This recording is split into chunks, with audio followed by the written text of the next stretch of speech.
Bonjour à toutes, bonjour à tous et merci de votre fidélité. C'est avec un immense bonheur que nous vous retrouvons ce dimanche matin sur le plateau de Sagesse Bouddhiste pour la première partie de l'entretien que nous a accordé Akong Tulku Rinpoche dans son centre de Samiling, dans le sud de l'Écosse. Je vous propose de découvrir le parcours de ce grand maître tibétain, un des premiers à être arrivé en Occident, mais aussi ses différentes activités, tant humanitaires que spirituelles. Akong Rinpoche, good morning. Akong Rinpoche, bonjour, et merci beaucoup d'être avec nous aujourd'hui. Vous êtes le cofondateur du premier centre bouddhiste tibétain, ici à Samiling, dans le sud de l'Écosse. Vous êtes la réincarnation d'un grand maître.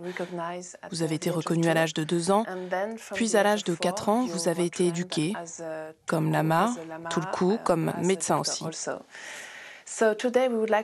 Aujourd'hui, nous aimerions aborder avec vous votre action sociale, et plus spécifiquement, le projet Rokpa. Donc pour commencer, j'aimerais savoir à quel moment avez-vous souhaité fonder cette organisation humanitaire à laquelle vous avez donné le nom de Rokpa, ainsi que les raisons qui vous ont poussé à le faire.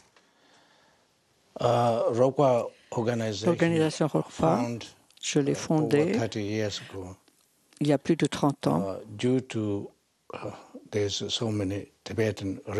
Du fait qu'il y avait tant de réfugiés tibétains en Inde,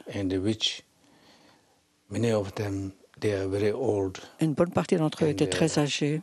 Ils n'avaient personne pour les aider et les soutenir. Et les plus jeunes n'avaient personne pour s'occuper de leur éducation. Donc, nous avons pensé que ce serait très bien de pouvoir les aider. Rokpa a commencé il y a à peu près 30 ans. Mais je crois savoir également que tout cela est parti d'une promesse que vous vous êtes faite à un moment dans votre vie. Est-ce que vous pouvez nous en parler? Je crois que c'était un vœu. Quand je me suis enfui du Tibet, en 1959, à l'époque, nous sommes partis à cheval et avec des mules, mais à la fin du voyage, on ne pouvait pas passer directement du Tibet en Inde avec les chevaux et les mules, et nous avons dû traverser les montagnes à pied. Ça nous a pris 6 mois à pied et 4 mois à dos de cheval ou de mule. Pendant la partie du trajet à cheval, ça n'a pas été trop dur parce qu'on pouvait encore porter des provisions et on pouvait communiquer avec les gens du coin. Mais pendant la partie où nous avons dû escalader les montagnes à pied, nous avons eu vraiment beaucoup de difficultés. La nourriture que nous portions n'était pas suffisante. Ça ne nous a duré que 3 mois. Pendant les 3 derniers mois, nous n'avons plus rien correct à manger. Notre groupe était parti à 300. Nombreux sont ceux qui sont morts de faim en chemin. Beaucoup de gens n'arrivaient plus à marcher. C'était très dur de traverser la montagne. Donc ils sont tombés sur le chemin. Au même moment, nous n'avons plus rien à manger.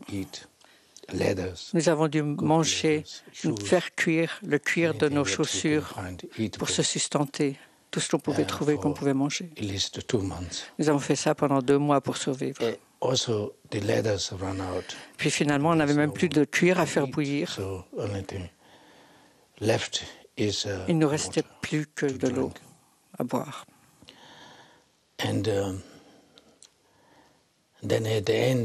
À la fin, vraiment là, c'était très dur. On n'arrivait plus à marcher, on était à bout de force. Beaucoup étaient morts de faim.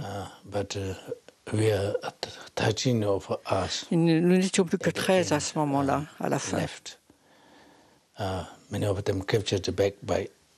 Beaucoup de nos compagnons avaient été capturés en route par l'armée chinoise aussi. Ils ne pouvaient plus continuer pour une partie d'entre eux. Ils sont morts de fatigue, d'épuisement. Partis à 300, nous sommes arrivés à 13. Finalement, nous sommes arrivés dans une caverne, une grotte. Nous ne pouvons plus marcher. Nous étions toujours en train de nous demander qui va mourir aujourd'hui, qui va mourir demain, parce qu'on n'avait plus que de l'eau. C'était notre seule source de survie pendant 10 jours.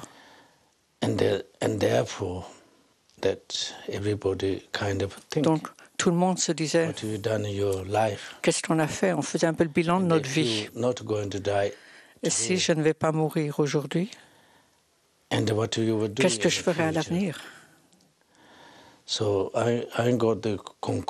Moi, je suis arrivé à la conclusion que si je ne mourrais pas ce jour-là, je ne m'assierai plus sur des trônes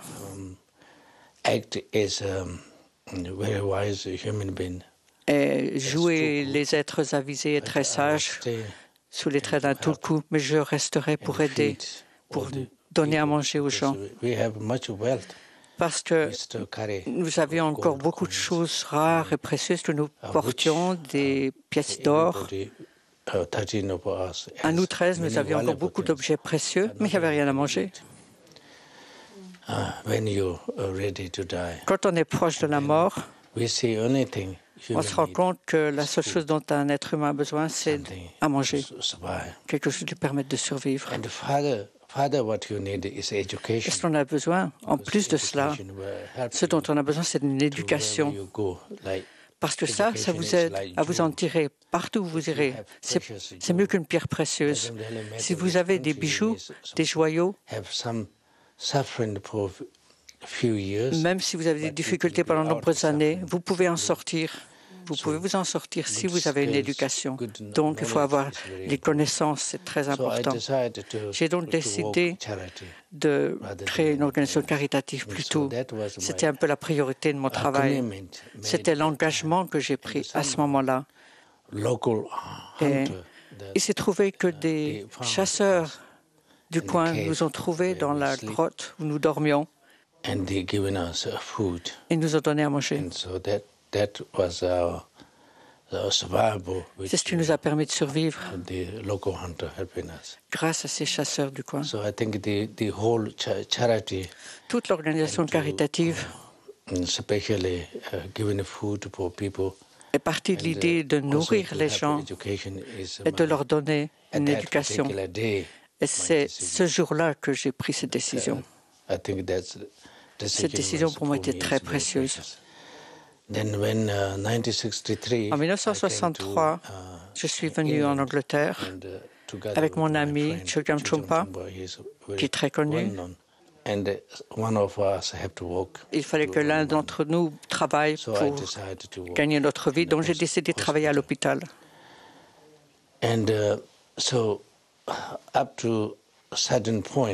Jusqu'à un certain point,